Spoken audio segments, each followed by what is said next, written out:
Welcome to the Ringer NFL show. Sheil Kapadia here with Diante Lee and Steven Ruiz. Good to have you watching on FanDuel TV or listening on Spotify. We are going to recap all the action. And Diante, you just reminded me before we came on that they say the season doesn't start till after Thanksgiving for the teams, for the players. That's for podcasters as well. We're ready to go now, finally. 1,000%. And I'm also trying to show some solidarity with my East Coast co-host by doing a little performative coldness with the Columbia jacket.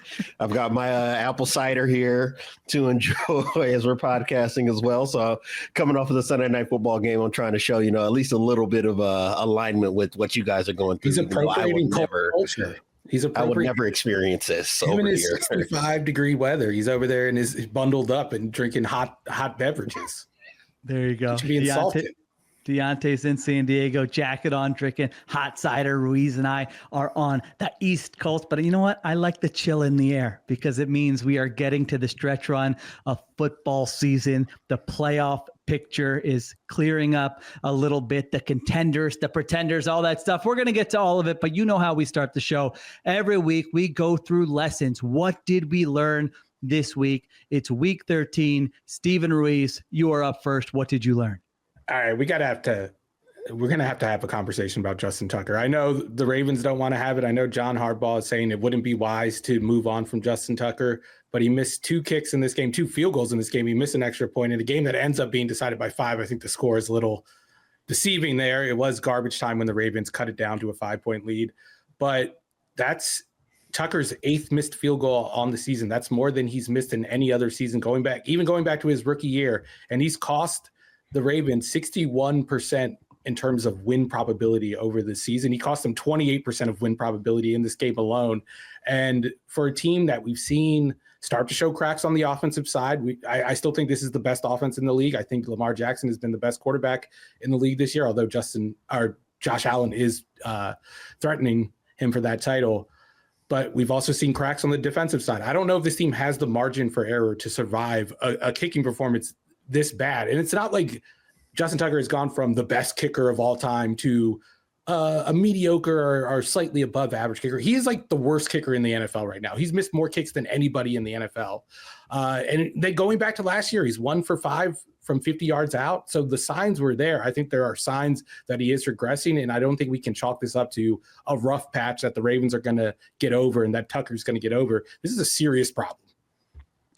Here's what Ravens fans might not want to say out loud right now, admit right now. I agree with you, Ruiz, but this game, this loss to the Eagles, this felt like their playoff losses of seasons past in a way where, you're going, well, wait, how are we losing this game? We're moving the ball. Wait, missed field goal, drop. All of a sudden you're giving up a 25-yard touchdown run. Not to say they outplayed the Eagles, to your point, by the time it got to the end, but for most of this game, for 3/4 of this game, it was that type of game. And it's like the things they've been able to count on in years past in the regular season where they say, we've got this going into the playoffs. And then they play a playoff game and we all look up and go, wait, I thought they had that. They didn't have that in this game. And that's kind of what this loss felt like to me. And, they don't have breathing room for these losses anymore. They've had bad losses this season. They've got to win these games. And now all of a sudden they feel unsettled for all the reasons you pointed out. Part of it is their offense has not looked nearly as good the past few weeks. Their defense has looked a little bit better, but you don't trust that as like a dominant, side of the football. And now you're throwing in this Justin Tucker thing, the thing they've been able to count on for the most part for so many years here. And just a couple more numbers to add to what you said there, Ruiz. From 50 plus, he is 44% on the season. The rest of the NFL is 72%.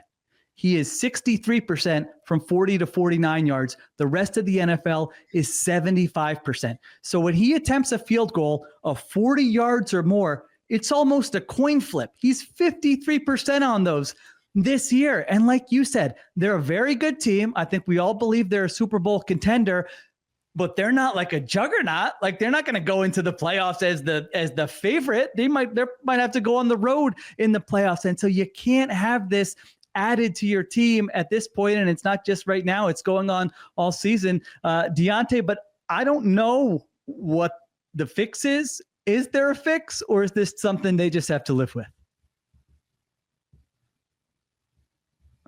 I mean, if you were going to address this and admit that this was a problem, the time to do it would have been after the loss to the Browns, where I think they had an opportunity to tie it late in that game. Justin Tucker misses a field goal. The Browns go, or they maybe would have extended the lead. The Browns go down, take the lead, win that football game, right? I think that would have been kind of like a boiling point if you were going to identify one and say it's entirely possible that this season is going to hinge on the leg of a guy who is showing classic signs of regression, if not falling off the cliff outright.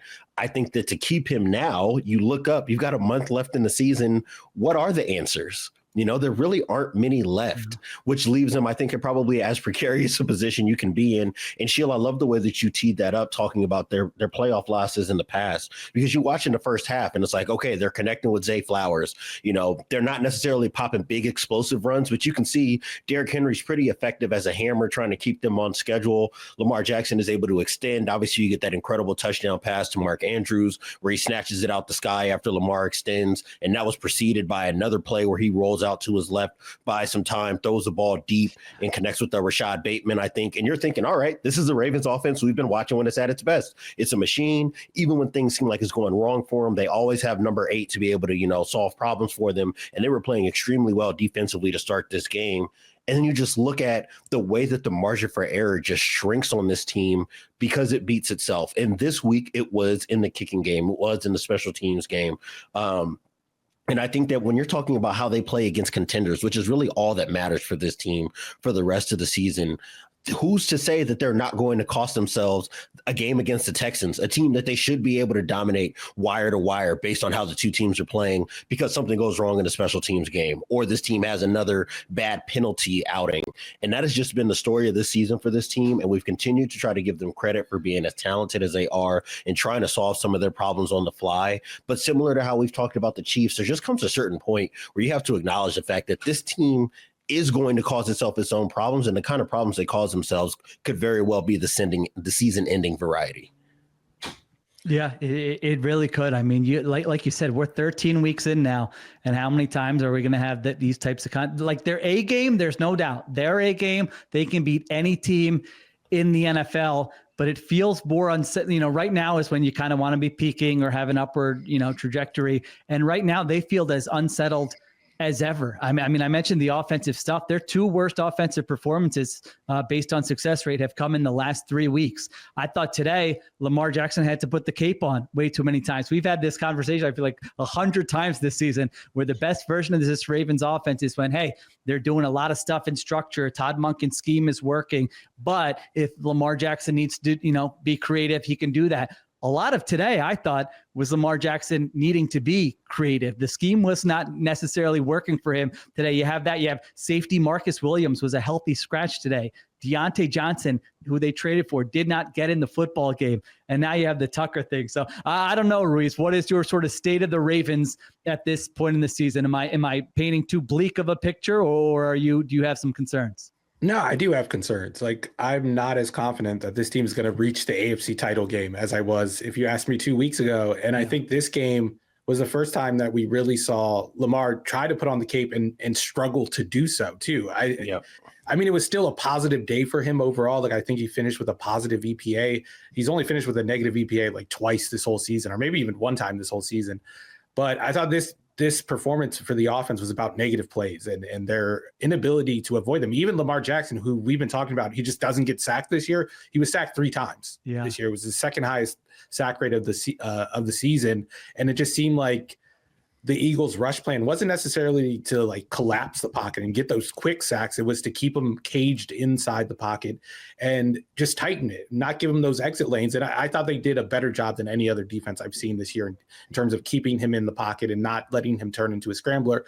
I mean, he's inevitable. He's going to get outside of the pocket. He's going to make plays. But even the plays he made, they weren't like the plays you're used to seeing with Lamar, where he does all the hard work, the difficult work before he lets go of the ball.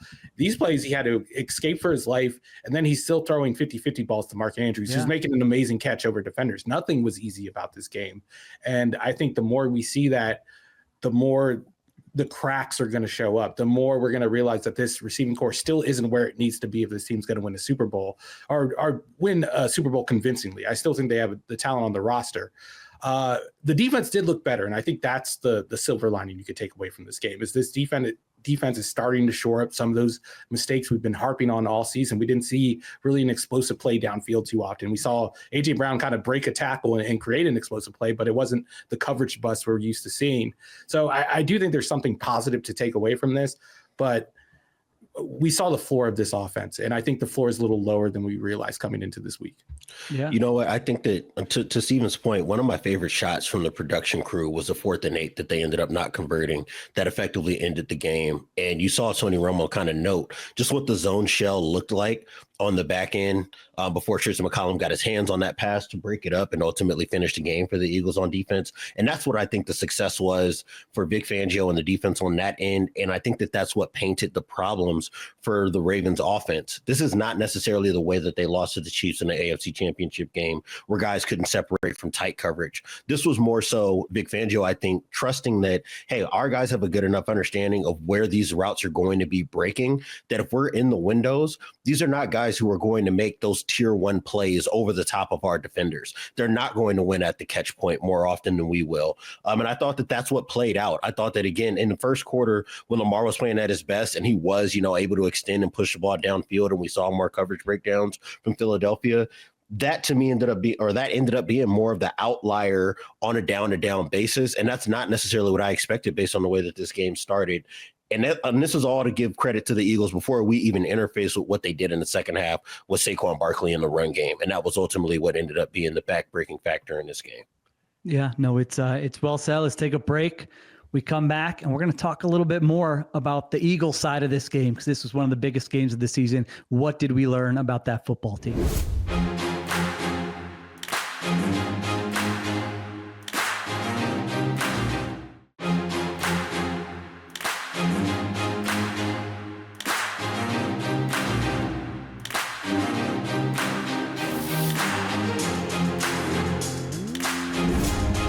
We're back on the Ringer NFL show. Diante just touched on some of it. My lesson for week 13, and I didn't think I'd be here, trust me, is that the Eagles are right there with any Super Bowl contender in the NFL, in my opinion, in this weird season where I don't think there's that one team or those two teams that I'm like, no, they're getting there unless something goes horribly wrong. I think they're right there in that top tier with everyone else. And Diante was talking about that Eagles defense.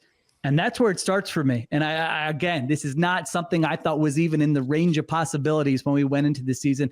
They have one of the best defenses, maybe the best defense in the NFL right now. They did not completely shut down that Ravens offense. No one's going to do that. But when you look at what guys like Jalen Carter, Quinyon Mitchell, Cooper DeJean, Zach Bond in this game, and how Vic Fangio has played to everyone's strengths. I mean, these are two rookies I just mentioned. There's a guy, Zach Bond, they signed from the New Orleans Saints for a low-level contract, and he's been one of their best players all season long. So defensively, I feel like if you're able to do what they were able to do to the Ravens today, your defense is going to keep you in almost every game. And then the formula for this team, we've talked about it before. Well, what if they get in a game where they got to lean on their drop back passing game? And it's like, it's hard for me to even imagine, like, how do they get into that type of game? You know what I mean? Because they get down early in this game and they can be down like 17-3 in the third quarter, and they don't need to stop running the football at that point. So unless it's a situation where it's like the last 4 minutes of a game and you need 2 scores, other than that,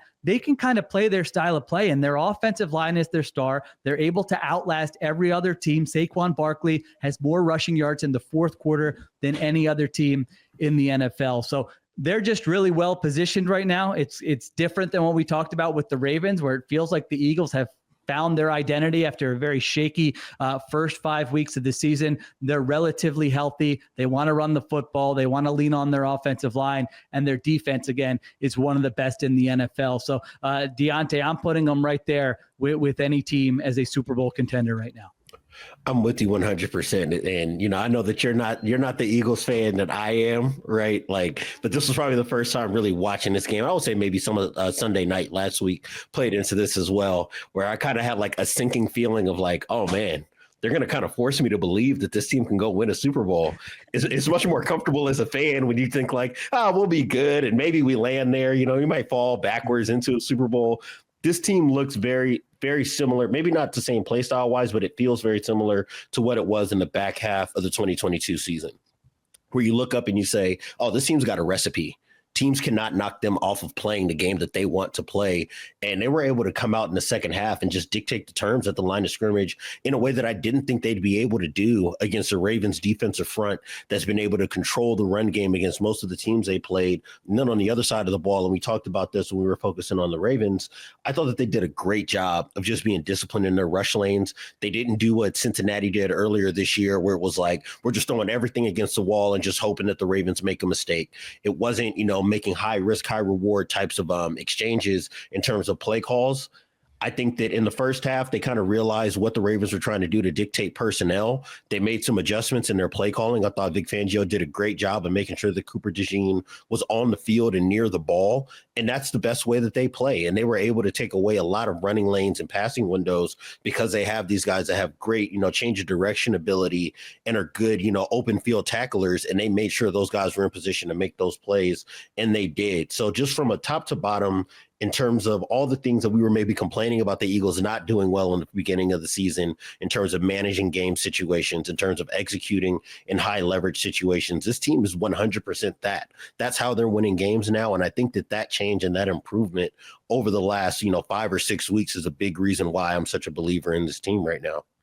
I think I'm also there, but I'm also only there because of conference alignment. I think if they were in the AFC, I would trust them to win 3 straight games where this drop back passing game is that much of a concern. Like, they started moving the ball because they started running a college offense in the second quarter.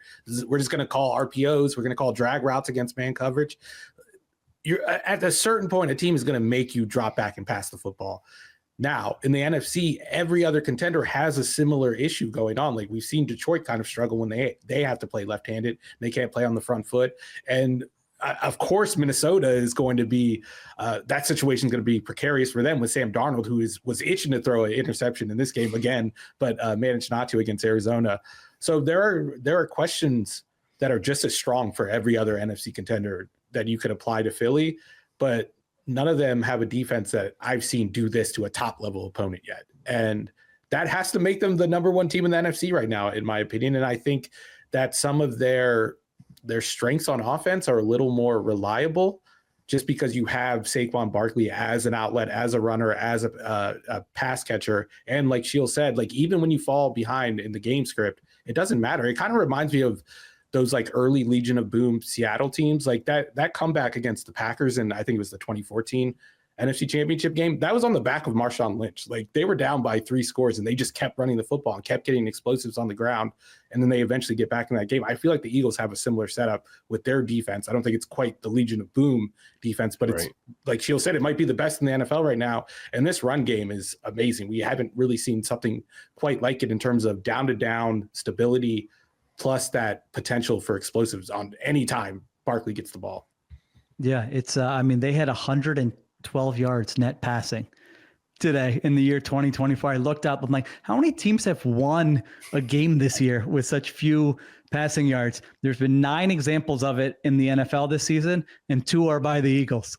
So it's you're right. I mean, the RPOs, and that's something that hasn't worked for them all season long. And this was like a step in the right direction with those. In the second quarter, Ravens were playing a lot of zone coverage, and they were hitting them with the RPOs. And then it's just like you run it, and it just feels like a matter of time. I think we talked about that on our preview show where it was like, which defense is going to be able to last in the fourth quarter to not allow the opposing running back to break off that big run. And it ended up being the Eagles defense was able to do that. And the Ravens all of a sudden give up that 70-yard scoring drive to the Eagles. And that ends up being the difference in the game. So they're in a good spot right now. They're going to be no worse than the 2 seed in the NFC unless they have a complete meltdown. Because you look at the NFC South and the NFC West, they've got like a 3-game lead over those divisions. And of course, they've got the lead over the Commanders here. So it really looks like right now, a lot of things can change. But right now, it's going to be them, and then whoever wins the NFC North, whether that's the Lions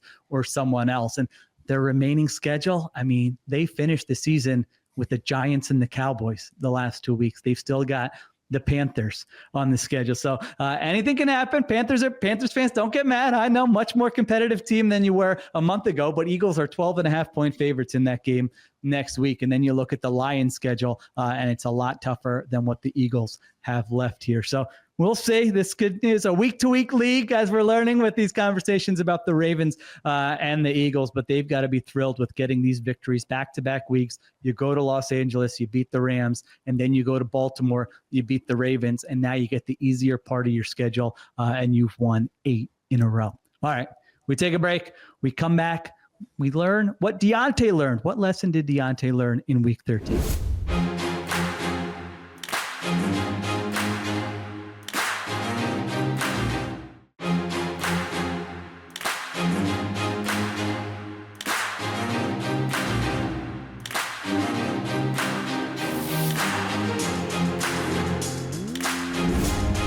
We're back on the Ringer NFL show. Diante, you're up. What lesson did you learn in week 13?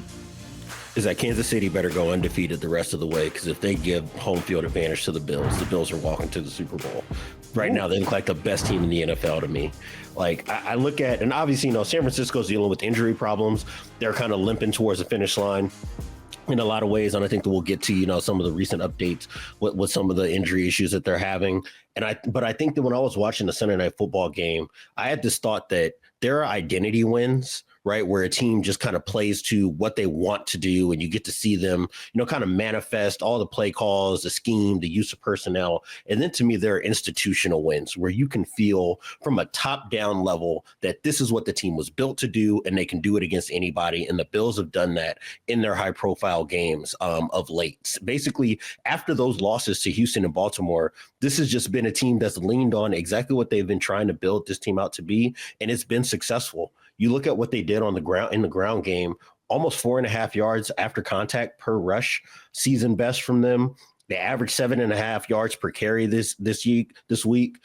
They've been one of the best rushing attacks in the NFL. I mean, James Cook averaged 7.5 yards per carry. As a team, they averaged 5.8, so just under 6. I thought that for them, winning at the line of scrimmage and basically just taking the heart out of San Francisco's defense, which has struggled to stop the run all year, but clearly was hapless. Whether the weather conditions were ideal or not, there was nothing that San Francisco was going to do to win at the line of scrimmage. And when they're able to play that kind of football game where all Josh Allen has to do is extend every handful of dropbacks to be able to find a Dalton Kincaid or find a Khalil Shakir, and you're able to get those shallow crosses and those over routes running into a bunch of voids in coverage because these teams have to crowd the line of scrimmage to stop the run game. I don't know how you stop a team that's as balanced as Buffalo is right now. And they didn't have to lean on the return of Matt Milano to play well defensively in the way that we talked about in the preview show earlier this week. So to me, I think that in terms of checking boxes, I don't know if any team is playing to peak capacity at the level that Buffalo has been lately, especially relative to competition level. And right now, to me, I don't know how anybody in the AFC can feel like they can go to Highmark Stadium and beat that team if they had to in a playoff environment.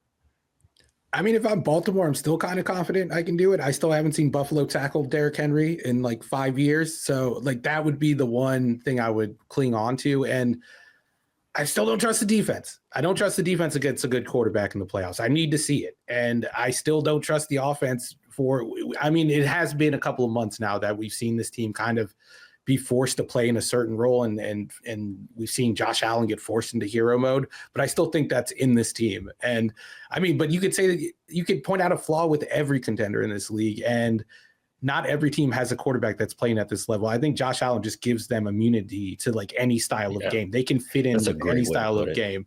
I mean, what did he do tonight? He averaged over 8 yards per drop back in this slop that they played in. Brock Purdy could barely throw the ball at times in this. And Josh Allen didn't seem bothered at all. He was one of his best games in terms of like efficiency, offensive efficiency. He only had 18 dropbacks, but he didn't need that many dropbacks with the way the game was going. He's just an amazing player. And I mean, I've been Team Lamar for MVP all season long, but these are the types of games where you start to rethink that.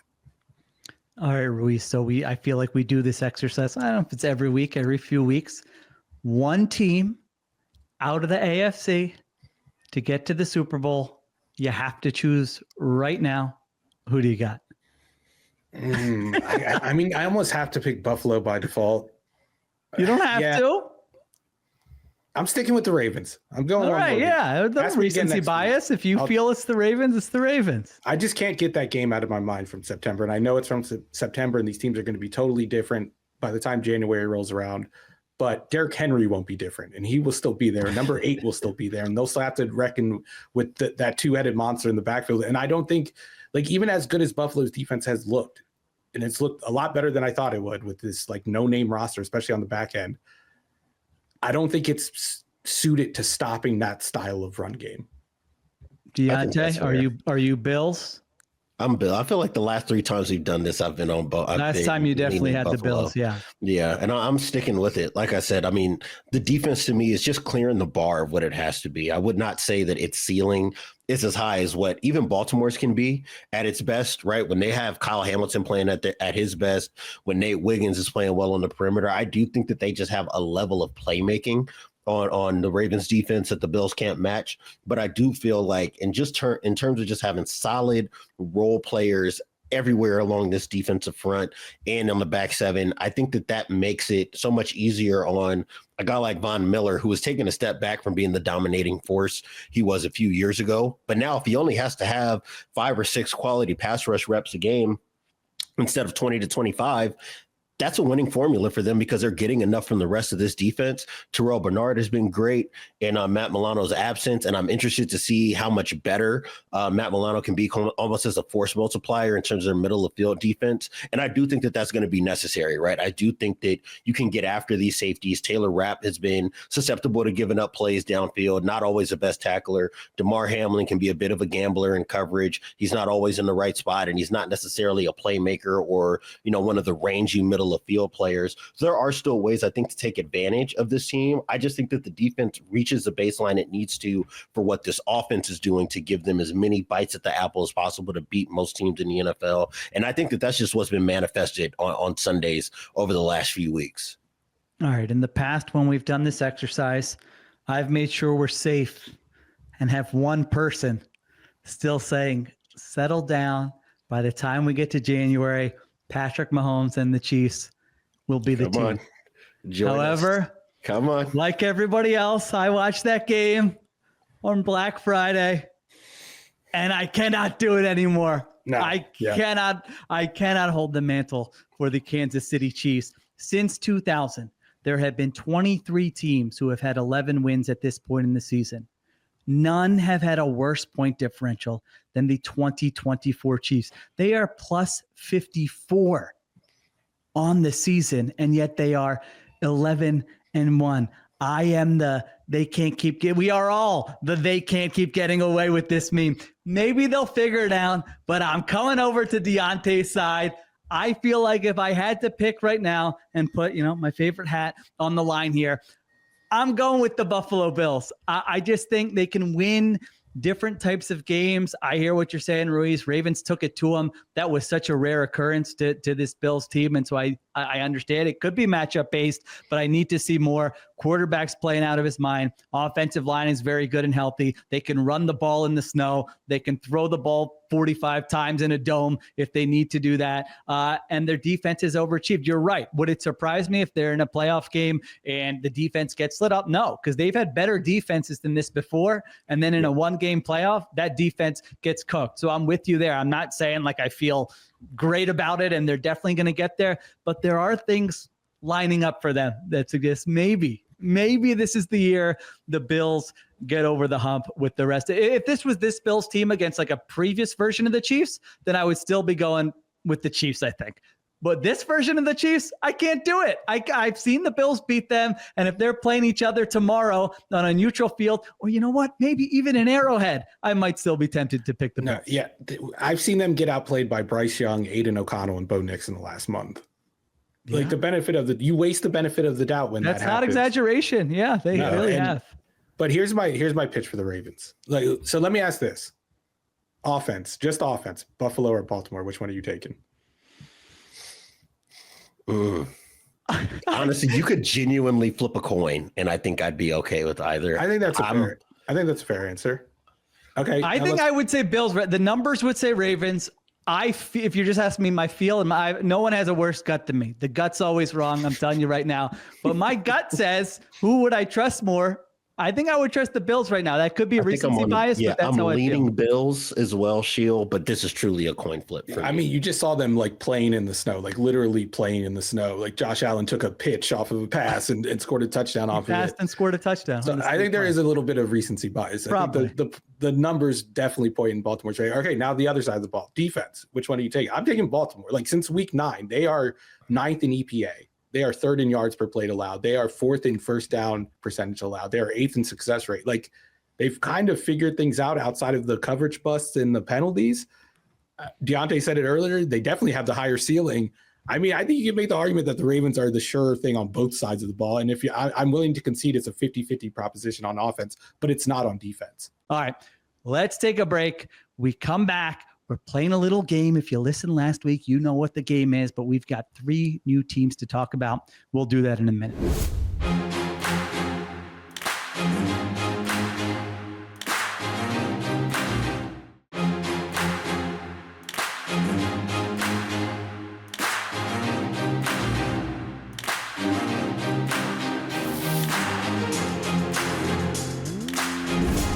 All right, we are back on the Ringer NFL show. Here's the game. It is called Cooked Contender. Play off Pretender. Say it with me. No, I'm not going to make everyone chant. It's okay if you're at home and you want to. Did you make your family do the chant at Thanksgiving? Did you work out the chant? It is fun to say. I'm telling you. It is very rhythmic. I did enjoy that. Yeah. See, that was pretty good. That was my shining moment for the season there. The idea is simple.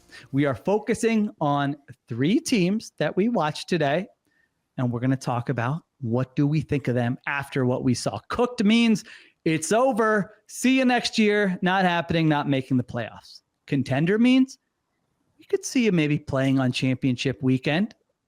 Playoff pretender means you're somewhere in between. You still have a shot to get into the tournament, but we're not taking you that seriously. When we talk about Super Bowl contenders, you are not getting mentioned. All right. The first team on this list, we go to Atlanta. The Atlanta Falcons lose to the Los Angeles Chargers 17-13. Kirk Cousins throws 4 interceptions. They are now 6-6. They have lost 3 in a row. Steven Ruiz, we start with you. What do you got? Cooked, contender, or playoff pretender? Oh, they're cooked. They're cooked. Kirk Cousins is cooked. This whole Kirk Cousins experiment is cooked. No, I don't want to rule that out because I think he could come back from the injury next year and be a little bit better. But right now, the guy can't move. And you watch them try to play offense with a quarterback that can't move in 2024, and the results are what you would expect. And the results are getting worse of late. Over the last 3 weeks, only 2 quarterbacks have a worse EPA average than him, Cooper Rush and Aaron Rodgers. And those are not 2 guys you want to be compared to right now. He's thrown 0 touchdowns and 6 interceptions over the last 3 games. On the season, he's only attempted 20 passes outside of the pocket. The next closest starter, full-time starter, is Tua, who missed a month with the concussion. He has 38, almost doubled him up. This guy's not moving. They're not calling play action. They're not calling the offense that we're used to seeing Kirk Cousins operate, where he's doing the boot action. He's rolling to his left or rolling to his right and making throws downfield. He's not doing any of that. And just like the hot potato aspect of his game, which has always been a feature of his game where he just wants to get rid of the ball before taking a hit, I feel like it's gotten worse now that he's coming off this injury. And you saw it in this game. Like he threw 4 interceptions. He could have thrown more interceptions. He was just panicking at some points, just throwing into traffic so he didn't take a hit. And like, I don't know which interception was the worst of the 4. My favorite happened to be the running one into the end zone where he just floated it up into a DB meeting room and it was picked off. But like all the other ones were just as bad and just as egregious. And like Raheem Morris after the game was asked, are you going to think about moving on from him and starting Michael Penix? He said no. He said the reason why we brought Kirk in was to be in position to make the playoffs, and we're in position to make the playoffs. But you didn't bring Kirk in to have the 13th best offense in the NFL. And I don't know what making the playoffs and having the 13th best offense in the NFL accomplishes going forward. You have this first-round pick on your roster. He is presumably the future of the team. The present of the team isn't playing well. He's playing bad, and he's actively holding you back from making the playoffs. They could have padded this lead in the NFC South. The NFC South is not playing well as a whole, but they lose 3 games in a row, 3 winnable games in a row. One of them at home to this Chargers team that was trying to give the game away. And right now, like, maybe they make the wild card, but I think if they do, they get blown out and embarrassed. They would almost be better off letting the Bucs take that L for them. Yeah, you look at the standings right now. They are tied with the Bucs for first place at 6-6. So it very well could be a situation where one of them wins the division and the other one doesn't get in, because you look at teams like the Commanders, the Packers, the Vikings, they all have 8, 9, 10 wins. So that is how this thing certainly could play out. Diante, someone's got to win the NFC South, though. I guess on the flip side of this, are you where Ruiz is with this Falcons team? Because they swept the Bucs games and have that lead on them, I think by definition, I can't yet say that they're cooked. So I'll say pretender. But spiritually, this team is cooked because you already know how they're going to lose a playoff game. I do have a little trivia question for you guys. Kirk Cousins was pressured on just 5 dropbacks today. Do you know how many of those plays generated positive EPA? I'll let you take a guess. 0. 0 is the answer. 0. Not a single play, not one of the 5 plays in which he was pressured generated positive EPA. I think that, and I was kind of buzzing in and out of this game because there was a lot happening around the second half while this game was still within contesting distance for the Falcons to take the lead. And you just saw so many key plays where Kirk Cousins is just standing totally statuesque in the pocket, doesn't give himself an opportunity to find any other receiving options because he won't move. And before a guy even gets in the range to lay a finger on him, he's just flinging the ball a lot of times in a double or triple coverage. So the 4 interceptions, if you just watch the highlights, that was an accurate picture of what the game was like, basically from the first quarter on. It was very, I haven't really seen him play with the ball that loosely since he was in Washington. And that was like at the worst points of his career when he was still, terrified of pressure that he could not see in front of him, didn't always know where his blitz answers were. This is a guy that's seasoned, 36 years old, if I remember right. He's played in this style of offense his entire career. He should know it like the back of his hands. And to see him be so, I guess, just rendered useless by pressures and blitz looks that he's seen 100 times over. To me, there's no closer to being cooked as a team that technically has a division lead than the Falcons are right now. And that's without even talking about the fact that this defense is still one of the NFL's worst. And they played one of their better games this year. Yeah, maybe the best game of the season. Yeah. Exactly. And their quarterback cannot be relied upon in the second half to get them the one scoring possession that they needed in order to win this football game. I feel like the call about him playing like he did in Washington early on is that's what it is. That's the version of Kirk Cousins we're seeing right now. And I know he's like known as a smart quarterback, but he's always been like an overthinker at quarterback. Like he's a guy where if he has to think too much, he makes like a dumber decision than what you would expect from a guy who does he seems to be a smart quarterback and understand the game. Like the best evidence is when they played Philadelphia, he was in Washington and he kneeled instead of spiking the ball. Yeah. Like that's classic Kirk Cousins making decision-making under fire. And now that he can't move, it's just gotten worse. And he's missing like easy reads in the offense. Like these are plays, like Diante said, that he's been executing his whole career. And even those plays he can't be counted on to execute them right now. So for me, like, I don't know if I would bench him just yet, but I definitely understand the calls for Penix. I would want to see him too if I was a Falcons fan. I don't want to see this for the rest of the year. As a member of team content, I very much would like to see Penix in this offense because, like you mentioned, this isn't just one game. Now, if you look at the season, all right, they've been kind of mediocre, slightly above average offense. But to your point, it's trending in the wrong direction. And when it's trending in the wrong direction with a quarterback at this age who is coming off of an injury. Now, he was asked about it afterwards and was pretty adamant that I wish I could tell you that there was something wrong physically and that's why I looked that way. But no, I just had a bad game. But these were this was a very concerning game. I mean, the arm does not look good. The decision-making is bad. He doesn't want to get hit and he can't move. So what do you have? I mean, you have a run game. Like, I don't know. Like I'm trying to picture if Penix gets in there, it's not like this looked like a rookie making his first start in the NFL. Yes. These were atrocious interceptions that his job today was to not lose the game. Like Diante said, their defense did their job. Their defense allowed 10 first downs and 187 yards. Your job was to not lose the game.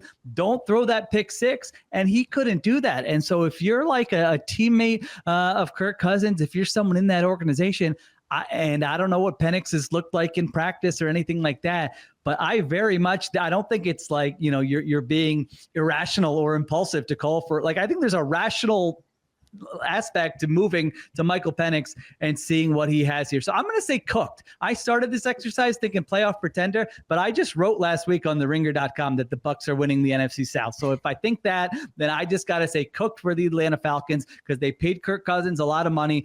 He's a veteran. I think they'll stick with him probably longer than they should, but I do wonder at some point if they go to Michael Penix. $180 million. Like, that's how much money they gave this guy. Mike Tyson has a more convincing performance in the last month than Kirk Cousins does. Like, he might as well be playing the sport from like an office chair that he can swivel around with. I have more mobility. I'm sitting in a chair right now. I have more mobility than Kirk Cousins does. I have a bulky IT band, and well, no, I might not. He probably still has a little more mobility than I do. But the point, not much though. Not much though. All right, so I had cooked. What did everyone remind me? What did you have? We're all cooked. This is unanimous. Everyone cooked. They're done. See you, Falcons. See you next year, unless Michael Penix gets in there. There'll be a little juice to this stretch run of the NFL season if Penix gets in there. Oh, God, they're playing the Vikings next week. Brian Flores versus a stationary target. And revenge game for Kirk Cousins. Wow, a lot of juice to that one. All right, we'll take a break. We come back, talk about two more teams.